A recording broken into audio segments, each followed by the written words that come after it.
بسم اللہ الرحمن الرحیم۔ روشن حروف۔ خاموشی بہت کچھ کہتی ہے، کان لگا کر نہیں، دل لگا کر سنو۔ خاموش انسان خاموش پانی کی طرح گہرے ہوتے ہیں۔ جب انسان خود سے مخاطب ہونے لگتا ہے تو دوسروں سے خاموشی اختیار کرنے لگتا ہے۔ خاموشیاں کبھی بے وجہ نہیں ہوتی۔ کچھ درد ایسے ہوتے ہیں جو آواز چھین لیتے ہیں۔ لڑنا جھگڑنا انسان کے وقار میں کمی لاتا ہے۔ لوگوں کو اپنی خاموشی سے ڈراؤ۔ خاموشی عقل مند کا زیور اور احمق کا بھرم ہے۔ انسان جتنا خاموش رہتا ہے اپنی عزت کو اتنا ہی محفوظ رکھتا ہے۔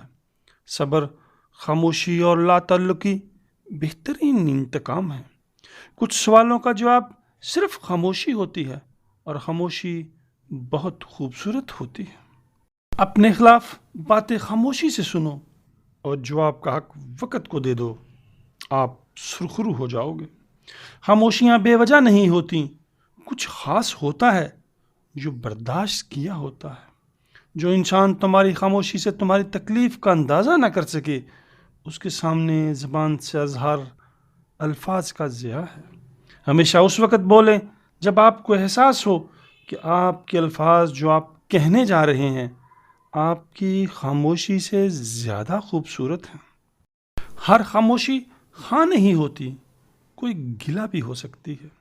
دو چیزیں انسان کی کمزوری ظاہر کرتی ہیں، جہاں بولنا ہو وہاں خاموش رہنا، اور جہاں خاموش رہنا ہو وہاں بولنا۔ خاموشی ایک عظیم نعمت ہے، بالخصوص اس مقام پر جہاں اختلاف زیادہ، آوازیں بلند، علم کی کمی اور دلیل کی کوئی اوقات نہ ہو۔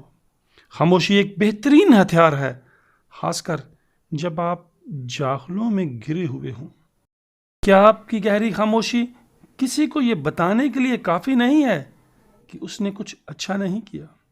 کبھی کبھی حق پر ہونے کے باوجود خاموش رہنا پڑتا ہے، اس لیے نہیں کہ ہم ڈرتے ہیں بلکہ اس لیے کہ ہمیں رشتے بحث سے زیادہ عزیز ہوتے ہیں۔ جتنا زیادہ خاموش رہو گے اتنا زیادہ سننے کے قابل ہو جاؤ گے۔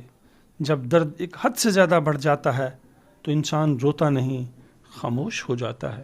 اگر لوگ اپنی گفتگو سے غیبت، تہمت، بہتان اور دروغ گوئی نکال دیں تو باقی خاموشی رہ جاتی ہے، جو ایک بہترین عبادت ہے۔